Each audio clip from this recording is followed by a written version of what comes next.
Abra a palavra de Deus comigo em Gênesis, capítulo 1. Amados, eu quero fazer a leitura de todo o capítulo 1 até o terceiro versículo do capítulo 2, que compõe a primeira declaração da criação de todas as coisas. Porque na sequência do capítulo 2, Deus iluminou e inspirou Moisés para expandir detalhes da criação. Então, sempre relembramos que é o início de Gênesis que foi o princípio de tudo. Gênesis 1. Por favor, prestem atenção à leitura. No princípio, criou Deus os céus e a terra. A terra, porém, estava sem forma e vazia, havia trevas sobre a face do abismo e o Espírito de Deus pairava por sobre as águas. Disse Deus: haja luz, e houve luz. E viu Deus que a luz era boa, e fez separação entre a luz e as trevas. Chamou Deus a luz dia e as trevas noite, houve tarde e manhã o primeiro dia. E disse Deus: haja firmamento no meio das águas, e separação entre águas e águas. Fez, pois, Deus o firmamento, e separação entre águas debaixo do firmamento e as águas sobre o firmamento, e assim se fez. E chamou Deus ao firmamento céus. Houve tarde e manhã, o segundo dia. Disse também Deus: ajuntem-se as águas debaixo dos céus num só lugar, e apareça a porção seca. E assim se fez. A porção seca chamou Deus terra, e ao ajuntamento das águas, mares. E viu Deus que isso era bom. E disse: produz a terra relva, ervas que deem semente, árvores frutíferas que deem fruto, segundo a sua espécie, cuja semente esteja nele, sobre a terra, e assim se fez. A terra, pois, produziu relva, ervas que davam semente segundo a sua espécie, e árvores que davam fruto, cuja semente estava nele, conforme a sua espécie. E viu Deus que isso era bom. Houve tarde e manhã, o terceiro dia. Disse também Deus: haja luzeiros no firmamento dos céus, para fazerem separação entre o dia e a noite, e sejam eles para sinais, para estações, para dias e anos. E sejam para luzeiros no firmamento dos céus, para alumiar a terra. E assim se fez. Fez Deus os dois grandes luzeiros, o maior para governar o dia e o menor para governar a noite. E fez também as estrelas, e os colocou no firmamento dos céus para alumiarem a terra, para governarem o dia e a noite, e fazerem separação entre a luz e as trevas. E viu Deus que isso era bom. Houve tarde e manhã, o quarto dia. Disse também Deus: povoem-se as águas de enxames de seres viventes, e voem as aves sobre a terra, sob o firmamento dos céus. Criou, pois, Deus os grandes animais marinhos, e todos os seres viventes que rastejam, os que povoam as águas segundo as suas espécies, e todas as aves segundo as suas espécies. E viu Deus que isso era bom. E Deus os abençoou, dizendo: sede fecundos, multiplicai-vos, enchei as águas dos mares, e na terra se multipliquem as aves. Houve tarde e manhã, o quinto dia. Disse também Deus: produz a terra seres viventes, conforme a sua espécie, animais domésticos, répteis, animais selváticos, segundo a sua espécie, e assim se fez. E fez Deus os animais selváticos, segundo a sua espécie, e os animais domésticos, conforme a sua espécie, e todos os répteis da terra, conforme a sua espécie, e viu Deus que isso era bom. Também disse Deus: façamos o homem à nossa imagem, conforme a nossa semelhança. Tenha ele domínio sobre os peixes do mar, sobre as aves do céu, sobre os animais domésticos, sobre toda a terra e sobre todos os répteis que rastejam pela terra. Criou Deus, pois, o homem à sua imagem, A imagem de Deus o criou, homem e mulher os criou. E Deus os abençoou e lhes disse: sede fecundos, multiplicai-vos, enchei a terra e sujeitai-a. Dominai sobre os peixes do mar, sobre as aves dos céus, sobre todo animal que rasteja pela terra. E disse Deus ainda: eis que vos tenho dado todas as ervas que dão semente, e se acham na superfície de toda a terra, e todas as árvores em que há fruto que dê semente, isso vos será para mantimento.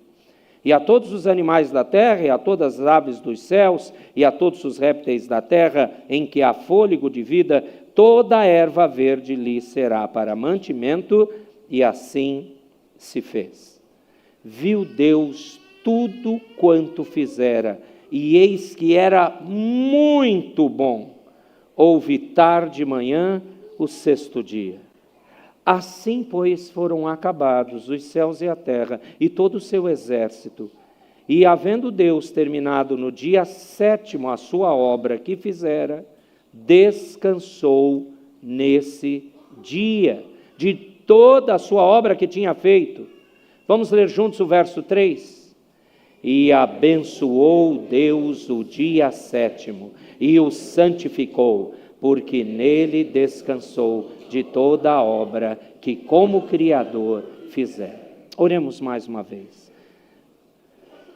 A tua palavra é perfeita, plena, santa, infalível, de nada mais precisa ser acrescentada. Então fala conosco, Senhor, conduzindo-nos, Senhor, dando o ensino, a repreensão, a correção, a educação na justiça, para entendermos a tua vontade e assim vivermos por ela. Ajuda-nos na iluminação do teu Santo Espírito. Rogamos isso agora no nome do Santo Cordeiro. Amém.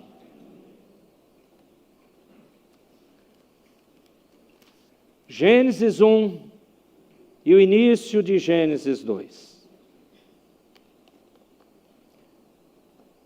Continua sendo a maior crise para os cientistas, para os religiosos e para aqueles que têm coragem de ler Bíblia. Eu não sei se você já ouviu isso, mas muitas vezes as pessoas que não querem nada com Deus ou com a sua palavra, eles não precisam atacar dizendo que a Bíblia inteira é uma mentira. É mais fácil para eles apenas dizerem: Gênesis 1 e Gênesis 2 é mito, é mentira, é uma ladainha religiosa, é uma coisa da religiosidade judaico-cristã, tem a ver com algumas culturas, nada é provado. Gênesis 1, Gênesis 2 é a base principal para o criacionismo. E o criacionismo não é uma teoria. A chamada teoria é aquela que, desde que Charles Darwin escreveu A Origem das Espécies, foi colocado como o evolucionismo. Ela continua sendo teoria. Os cientistas asseveram e mandam em várias escolas ensinar os nossos mais jovens, mas não há prova conclusiva de nada. Mas aqui tem. Qual é a prova conclusiva? A primeira prova conclusiva é que Deus criou todas as coisas. A segunda prova conclusiva, Ele preparou numa ordem perfeita o local, como esse local poderia receber vida, e instituiu um administrador, um vice-gerente, para controlar tudo isso para a sua glória e debaixo do seu poder, o ser humano. E o incrível é que nada foi esquecido. A frase monumental do criacionismo de Gênesis 1 e 2 é que viu Deus tudo o que fizera e viu que era bom, bom, bom e, por último, muito bom. Não, nem as coisas que o ser humano na sua sabedoria faz se tornam muito boas. Talvez você esteja sonhando com a última versão de um iPhone na sua mão. Mas por que tem tantas versões? Porque sempre vai ter um defeito. Talvez você, como eu, sonha com um notebook com mais capacidade e mais memória, e sempre vai ter que ter um upgrade, porque o ser humano não consegue fazer coisas perfeitas. São até boas num determinado momento, para uma situação, perfeitas, plenas, nunca. Mas sabe, o ponto mais importante de todo o relato da criação, nesse resumo de Gênesis 1 e os 3 primeiros versos do capítulo 2, o que é mais impressionante é a aparição várias vezes da seguinte frase: e assim se fez. Deus fala e assim acontece. Deus determina e assim aparece. A famosa frase em latim, ou palavra em latim, ex nihilo, criar do nada. É isso que destrói qualquer mente científica, mas a ciência não está contra Deus. Você consegue ver na astronomia, na astrofísica, em todo o cosmos, na biologia, em todas as áreas do conhecimento, você vê o poder majestoso de Deus. Amados, até o século XVII e meados do século XVIII, não havia crise. Praticamente a totalidade dos cientistas eram cristãos, e eles estudavam todas as leis da física, da matemática, da química, para verem e glorificar o poder desse Deus, o Deus que disse: no princípio eu criei céus e terra, eu disse haja luz e houve luz. Você imagina ele criando o sol? Você tem noção do tamanho do poder desse teu Deus que você adora, como fizemos isso hoje em culto? Na verdade, a criação não apenas mostra para nós que o criacionismo é a realidade, única resposta para a nossa existência e propósito, mas Gênesis vem, eu disse no início, que se alguém quer destruir a nossa fé, não precisa destruir a Bíblia inteira. Basta dizer que Gênesis 1 e 2 é mito, é bobagem. O resto se desfaz logicamente. Mas exatamente por isso que nós precisamos de novo mergulhar nesse famoso texto, que talvez a gente já reduziu só para dar trabalho para o departamento infantil das igrejas, que ensinam os dias da criação aos pequeninos. Talvez você não teve o privilégio ainda de estudar para você mesmo e na sua casa em culto doméstico quem é o seu Deus. A gente gosta de lembrar dos milagres de Jesus, certo? Nós gostamos de verificar na palavra, principalmente nos livros históricos do Antigo Testamento, as ações poderosas de Deus libertando o seu povo do Egito com as 10 pragas que acabaram com aquele reino. Nós gostamos de ver as ações sobrenaturais de Deus. Mas a gente nunca lê normalmente Gênesis 1 e Gênesis 2, do verso 1 a 3.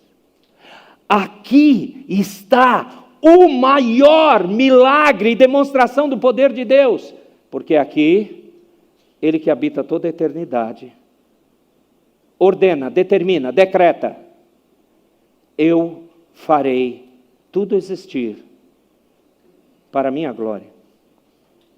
Esse é o teu Deus. Quando você não tem dimensão disso, a gente acha que está refém desse mundo, dos estudiosos e, entre aspas, mais capacitados do que nós, e parecem que eles nos humilham. Não. Precisa ter muita fé para ser evolucionista. É por isso que normalmente eu não uso a palavra evolução para nada. Porque a evolução mostra que do nada as coisas aconteceram, não há um Senhor e Criador, e que você mesmo deve evoluir. O centro não é Deus, sempre o homem. Gênesis 1 mostra que Deus é o centro. Você bebeu em cada versículo, Deus disse, Deus fez, Deus ordenou, e as coisas foram acontecendo.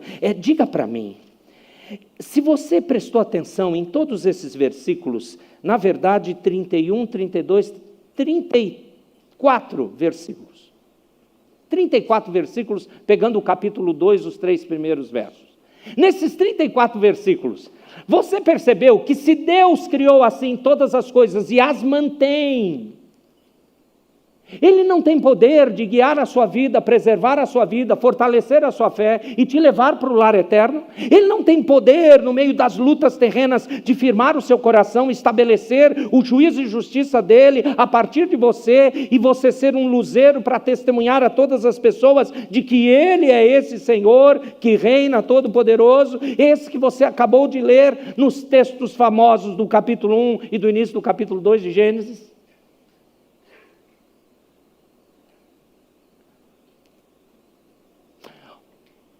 Um pai, uma vez, quis animar um filho. Era um sábado, eles haviam marcado para fazer um passeio, e aquele menino ficou aguardando ansiosamente aquele sábado chegar. O pai era um daqueles pais que trabalham direto, e ele conseguiu um sábado. E ele realmente, eles eram crentes, esqueci de dizer, ele realmente orou para que esse sábado ele tivesse energia para poder passear com o seu filho. E o menino, muito animado, também pedia a Deus, faz o sábado ser de um sol, um calor, para a gente ir naquele lugar e brincar, vai ser tão bom. Bom, chegou o sábado, o que aconteceu? Começou a chover, trovão, frio, e era pleno verão. Parece esses últimos dias nossos que de vez em quando cai um pé d'água, né? E fica meio frio. Teve uns dias aí que ficou meio frio, você percebeu? O menino começou a chorar. Pai, não é possível, pai, e agora? Lembra que o pai é crente. O pai pegou, foi para uma parte da casa, um quintal que tinha uma cobertura, e ficou olhando a chuva. Aí o menino, pai, por que o senhor está aí olhando a chuva? A gente não vai poder fazer nada. Ele, filho, vem cá. Quem fez a chuva? Ah, pai, eu quero brincar. É o mesmo que fez o sol. E sabe uma coisa? Em Gênesis 1, o mesmo que fez a chuva e o sol, o clima, todas as coisas, disse que tudo era bom. Então é bom. A gente vai poder brincar de outras coisas. Entraram em casa e foram se divertir de outra forma. Não, esse pai não fez mega cursos incríveis de como educar filhos no Senhor. Ele simplesmente lembrou que tudo que o Senhor faz é bom. Então preste atenção nisso. Nos anos 1980, faz um tempo isso, houve uma série de televisão muito famosa chamada Cosmos. Lembra disso? Foi aquele apresentador famoso, Carl Sagan, que era um cientista planetário, astrônomo, astrobiólogo, tem isso, astrofísico, escritor, e ele sempre foi um divulgador científico, ativista norte-americano, para falar mesmo de todas as riquezas do cosmos, do universo. Evidentemente que ele era evolucionista. E ele escreveu um livro, logo depois essa série foi passada no Brasil, quase que simultaneamente do que nos Estados Unidos. E ele escreveu um livro com o mesmo tema. O livro mais famoso de Carl Sagan é Cosmos. E logo na primeira página do seu livro, Sagan faz a seguinte afirmação: que o cosmos, como o examinamos agora, é tudo o que existe, tudo que já existiu e tudo o que existirá. Porém, antes da década de 1980, que Carl Sagan publicou seu livro e fez essa série de televisão, 20 anos antes da aparição dele, foi lançado um pequeno livro que foi escrito por um professor da Universidade de Harvard, intitulado A Cidade Secular. E nesse pequeno livro, o escritor, esse professor de Harvard, o nome dele é Harvey Koss. Você vai encontrar na internet o livro dele traduzido.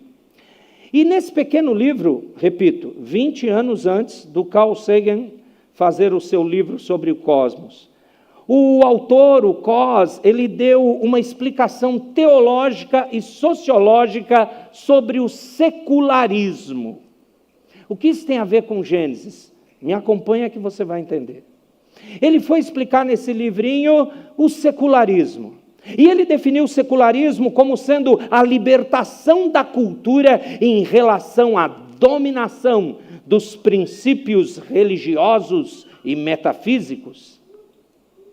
Então, a secularização, ela envolveu esse entendimento de uma palavra que tem origem no latim e que para nós é uma palavra muito importante. E tem dois significados.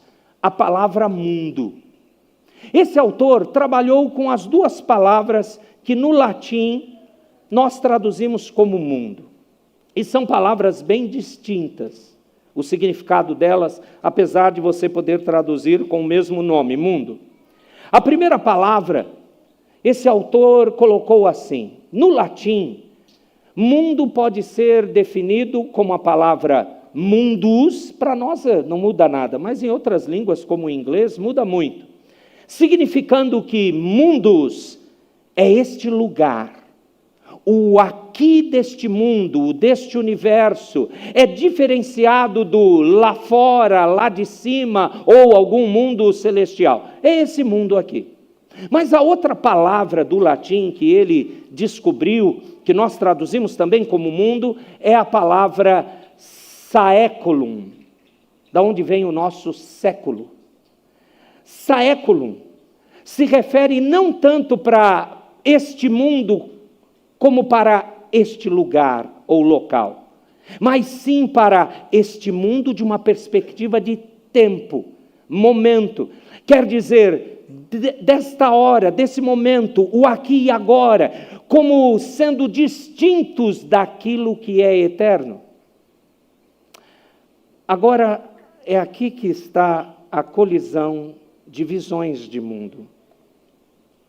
Eu li Gênesis 1 e 2, eu falei que Carl Sagan acreditava que cosmos, como o examinamos agora, é tudo o que existe, tudo o que já existiu e tudo o que existirá, e o secularismo, ele faz a interpretação de toda a realidade em apenas uma palavra: agora. Agora é o que existe, agora é o que vale.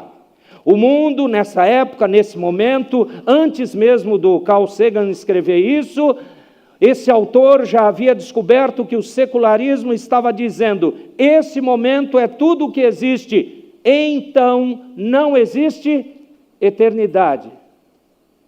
Não existe eternidade. Vocês estão percebendo o conflito?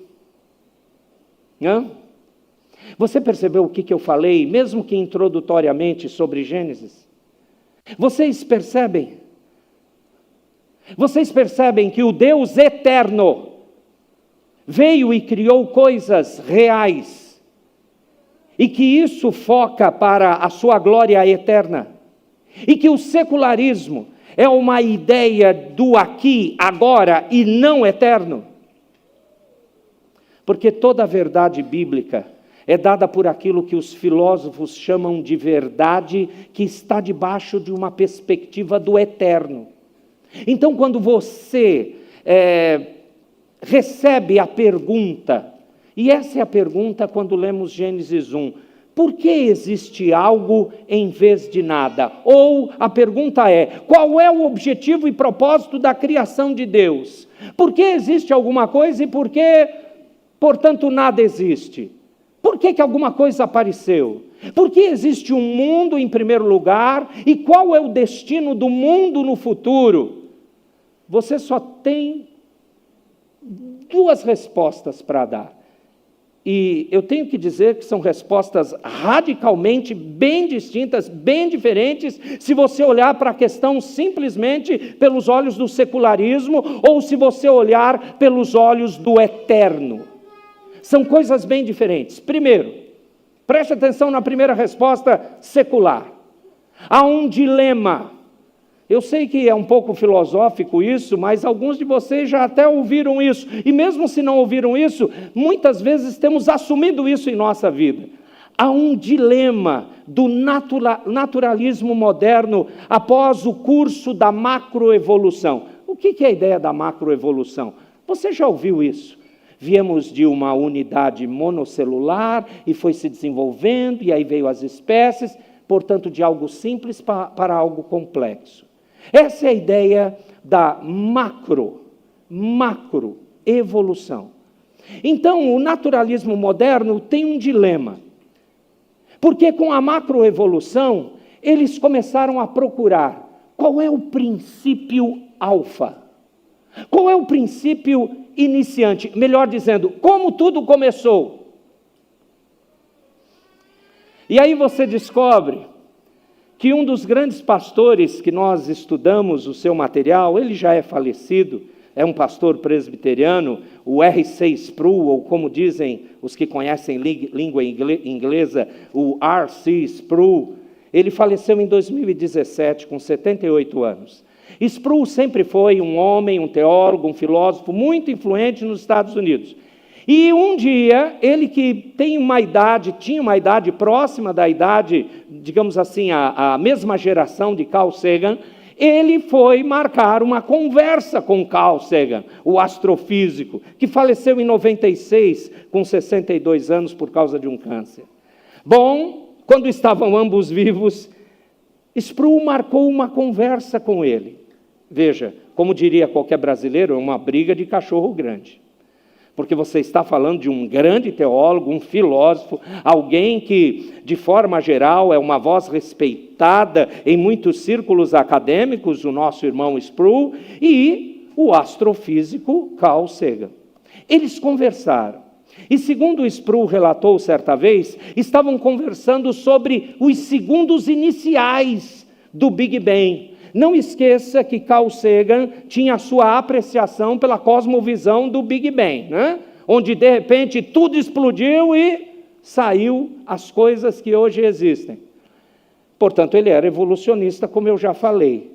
E nessa conversa, naquela época, entre final da década de 70, início da década de 80, ali Carl Sagan afirmou para Sproul que a ciência poderia nos levar de volta a um nanosegundo depois do Big Bang e mostrar como realmente tudo aconteceu com detalhes.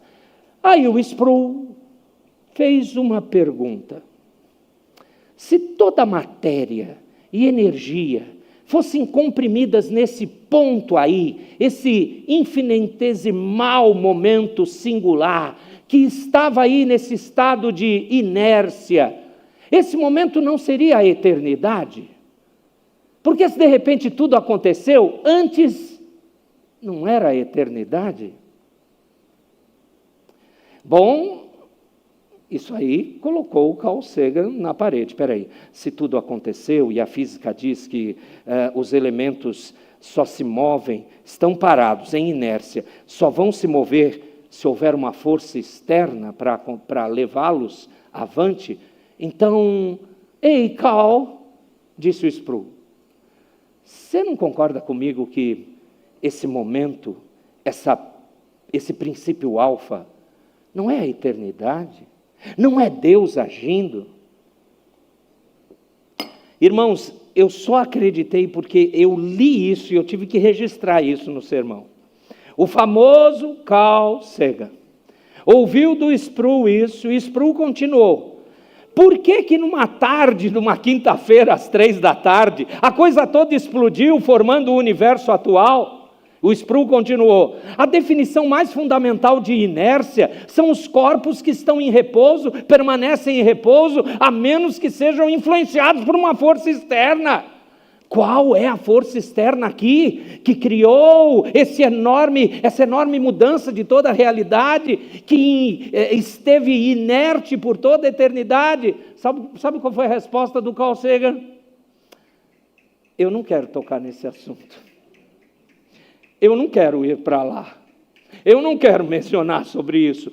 Aí o Sproul reagiu dizendo: meu amigo, como você pode ser um cientista que, portanto, busca a verdade, eu quero explorar mais, e você para? Por que parar? Em vez de empurrar, pressionar, seguir, buscando a verdade, não é isso? Fatos! Eu preciso de fatos, isso é a ciência. Por que você parou? Isso mesmo. O Sproul já relatou isso em livros, em pregações, até o seu último ano de vida. Carl Sagan, como eu disse, faleceu em 96. E Carl Sagan disse: não, eu não vou tocar nesse assunto da eternidade, porque eu tenho que tocar num Deus. Eu preciso olhar Gênesis 1.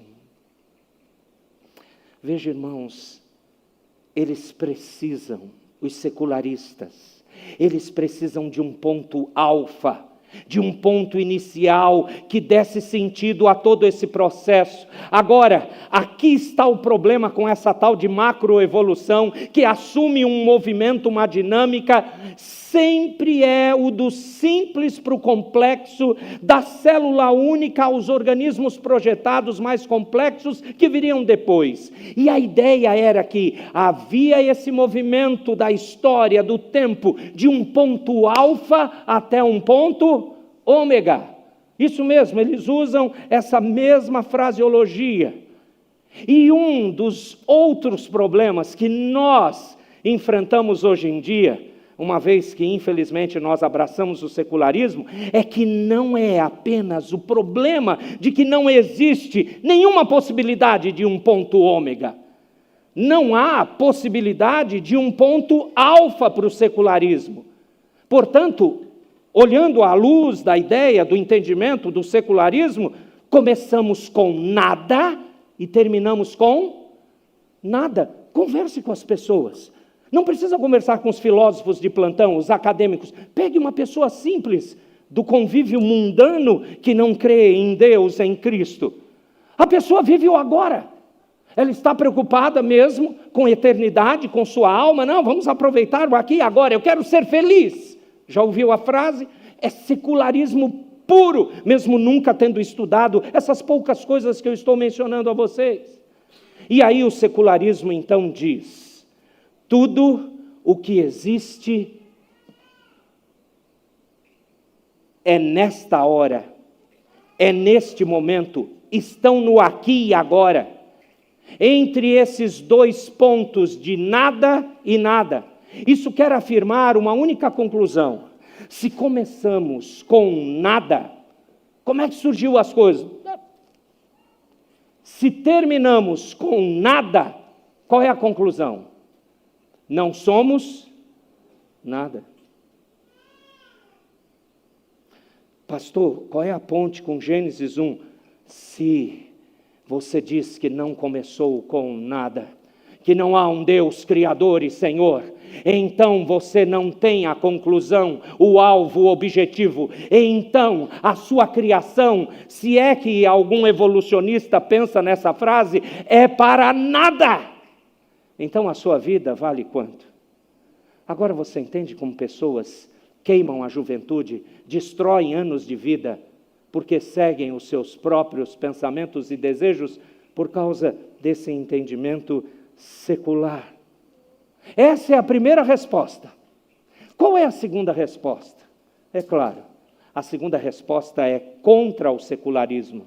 Há um entendimento que nós podemos conhecer e acreditar, que tem, preste atenção, eles não estão procurando um princípio alfa, Mas eles sabem que não tem nem alfa nem ômega. É verdade, para eles não tem. Mas nós sabemos que tem um alfa e tem um ômega.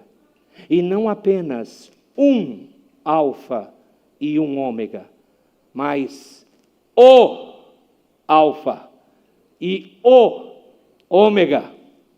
Abrem Apocalipse 1:8. Aliás, dá para me ajudar? Vamos projetar para ir mais rápido hoje? Apocalipse 1:8.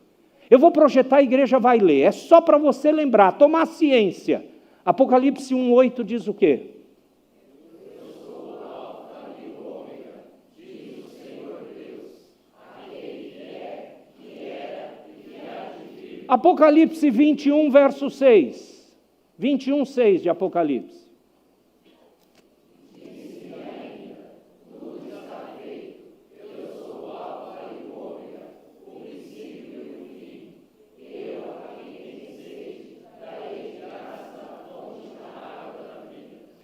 Apocalipse 22:13. Eu sou o alfa e o ômega, o primeiro e o último, o princípio e o fim. Aí você vai dizer, já entendi, pastor, Apocalipse fala que Jesus é o alfa e o ômega. Pera um pouquinho. Jesus se destituiu da sua eternidade, da sua forma santíssima e se colocou em figura humana, lembra disso? Lembra o que João diz? Evangelho de João, capítulo 1, verso 1 a 3. Evangelho de João, capítulo 1, de 1 a 3. O que diz o texto? No princípio era o verbo. E o verbo estava com Deus, e o verbo era Deus. Ele estava no princípio com Deus. Gênesis 1. Todas as coisas foram feitas por intermédio dele, e sem ele nada do que foi feito se fez. Epa, você leu o nome Jesus em Gênesis 1? Você leu. Está lá. Haja luz. Houve luz. Haja porção seca. Haja separação entre águas e águas. E assim se fez. Olha o verso 3. Todas as coisas foram feitas por intermédio dele. E sem ele, nada do que foi feito se fez. Fica à vontade em querer ser evolucionista e secularista. Aliás, os adeptos do niilismo entendem, aliás, foi Albert Camus que escreveu que quem pensa de maneira secularista só tem um entendimento para a vida: suicídio. Depois procura lá e você vai estudar. E você vai ver que é isso. Bom, você quer continuar nisso? Fique à vontade. Só que existe uma palavra poderosa, que é a única de Deus, que me diz isso. Me diz que Ele é o princípio e fim. Ele fez todas as coisas acontecerem. Ele é o Senhor. Para nós terminarmos, Colossenses capítulo 1, versículo 15 e 16. Colossenses 1, 15 e 16. Este é a imagem do Deus invisível, o primogênito de toda... De quem Paulo está falando? É de Jesus. Versículo 16, leiam. Pois... Nele foram criadas todas as coisas, nos céus e sobre a terra, as visíveis e as invisíveis, sejam tronos, sejam soberanias, quer principados, quer potestades, tudo foi criado por meio dele e para ele. Tudo foi criado por meio de quem? Volta os seus olhos para Gênesis 1. Quem fez isso? Jesus. A Trindade está aqui. O Pai ordena, o Filho executa, o Espírito paira sobre as águas. Mas tudo, até os principados e potestades, você sabe o que isso significa. As hostes malignas, Satanás, o Senhor criou, é de domínio dele. Ai, o diabo é um capataz de Deus. Ele tem poder, mas não tem todo o poder. Decora essa frase. Quem manda? Eu leio Gênesis 1 e 2. A criação exalta o meu Cristo, o nosso Redentor. Por isso, amados, Ele governa sobre cada rocha, sobre cada árvore, não porque simplesmente Ele está em cada rocha ou em cada árvore, mas principalmente porque Ele fez cada pedra, Ele fez cada árvore. Nós vimos aqui nas Escrituras Sagradas que a própria criação é uma atividade trina, é verdade. Pai, Filho e Espírito Santo estão ali em Gênesis, mas o principal ator da criação é o Filho, por quem e para quem todas as coisas são feitas. E agora, nós vemos que Jesus não apenas governa sobre todas as coisas, mas todas as coisas que existem são para Ele. Todas as coisas que existem são para Ele. Agora, aqui está a resposta à pergunta do nosso sermão. Qual é o objetivo e o propósito da criação de Deus? Resposta: é para Cristo, é para Ele. Por que que existe algo em vez de nada? Por que existe esse mundo? Por que existe você? A resposta é uma só: tudo existe para Cristo. Não existe para o diabo, não existe para o homem, não existe para a opinião, seja lá de quem quer que seja, da ciência de quaisquer coisas. Tudo existe para Jesus. Essa é a razão de ser. É por isso que tudo é para Ele, para que Ele seja tudo em todos e não compartilhe a sua glória com ninguém. Volta lá para Gênesis 1, se você saiu dele. Senão você vai dizer: o senhor começou com Gênesis, mas sumiu. Não, presta atenção. Agora a gente fecha. O relato de Gênesis 1, aliás, até o capítulo 2, verso 3 que lemos, relatou exatamente o que para você? Os dias da criação, certo? É isso. Preste atenção. Quantos dias mesmo? 6 dias, numa ordem incrível. Daria um simpósio falar por que que Deus determinou cada uma das ordens de cada dia do jeito que Ele fez. Não temos tempo hoje para isso. Mas 6 dias para criar. E o que aconteceu com o 7º dia? Ele descansou. Muito bem. Me acompanhe. São as minhas últimas linhas da mensagem. Eu vou até colocar aqui na frente para eu não me perder. Presta atenção.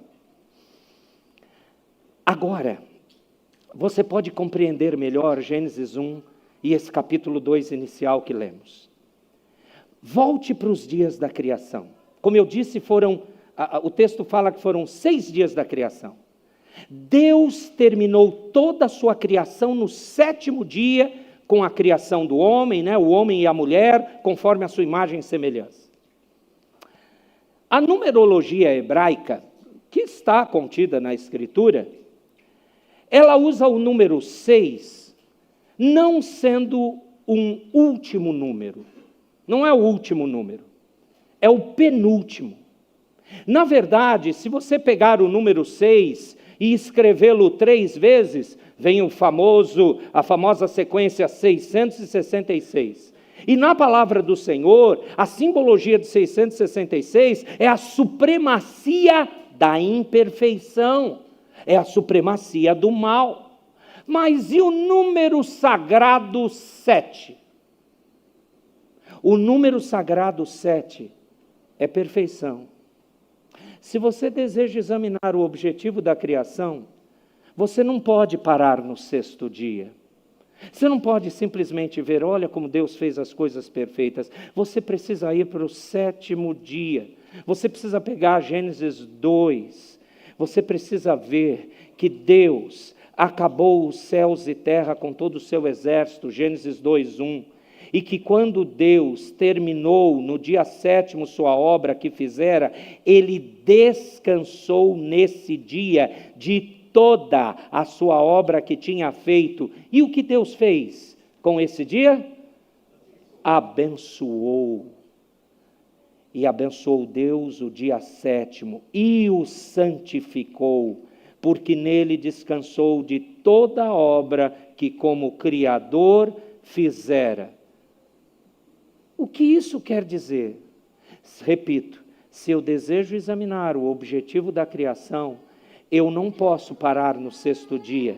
Você vai para o 7º dia, esse é o dia que Deus abençoou, esse é o dia que Deus santificou, e portanto, irmãos, no 7º dia, Ele descansou e santificou aquele dia, o tornou sagrado, não apenas no final dessa sua criação, mas todas as vezes que chegamos no 7º dia das nossas semanas, para sempre, Ele ordenou santificar. Ele colocou isso na lei de Moisés. Ele repetiu isso quando o seu filho ressuscitou, morreu, foi sepultado e ressuscitou no domingo. E nós louvamos a Deus por isso. O que é que Ele está transmitindo? Está transmitindo um padrão cíclico de vida nesse mundo, nessa época, nos dias de hoje, que ao final desse ciclo e a cada semana apontariam para o nosso destino eterno.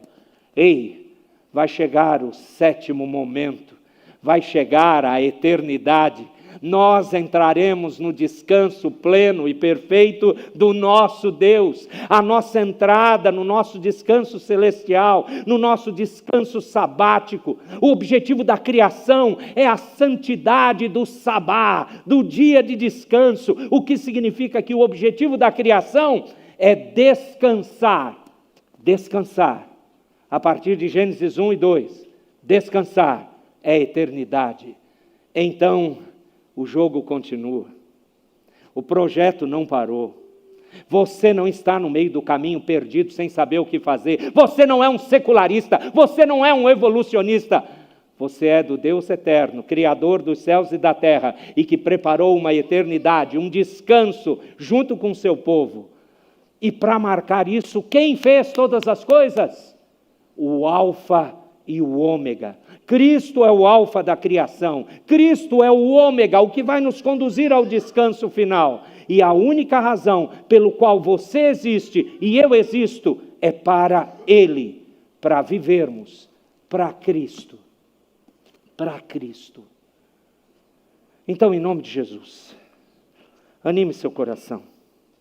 Não fica só olhando as suas lutas terrenas. Porque o descanso está chegando. A eternidade está perto. Está perto. De uma forma ou de outra. Morrendo ou Jesus voltando. Está perto. Ele projetou isso e Ele colocou, digamos assim, de maneira encapsulada na criação. Você nunca ficou perguntando, Deus é tão poderoso, por que Ele levou 6 dias e descansou no 7º? Porque quando toda a sua obra gloriosa, para a exaltação dEle mesmo, terminar, Ele vai descansar com o seu povo por toda a eternidade. Ele vai. É isso que tem que alimentar a sua fé todo dia. Com as lágrimas ou sem elas, no meio de felicidade ou ausência de alegria. Não importa. O nosso Deus tem poder para fazer e fará isso. Ele é o alfa, Ele é o ômega. E se a gente tivesse o Cletos aqui, eu ia pedir, hein, Josué, para cantar exatamente essa música agora. E aí você ia chorar de alegria, porque Ele é o alfa e o ômega, o princípio e o fim. Fiquemos de pé diante do nosso Redentor e agradeçamos a Ele por sua palavra. Ó Senhor bendito, louvado seja o Teu nome. Como é bom saber que o Senhor criou todas as coisas e nos criou.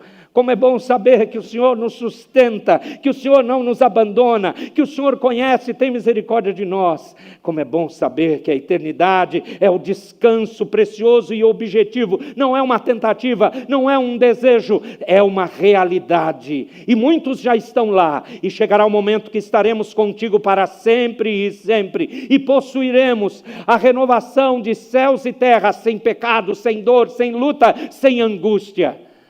Porque Tu és, ó Cristo bendito, o Criador de tudo, o Alfa e o Ômega. Então, ó Deus, faz-nos abandonar ideias pequenas e perdidas desse mundo. Seja sempre o nosso Redentor. Te louvamos por Tua palavra, te agradecemos. Em nome do Senhor Jesus. Amém.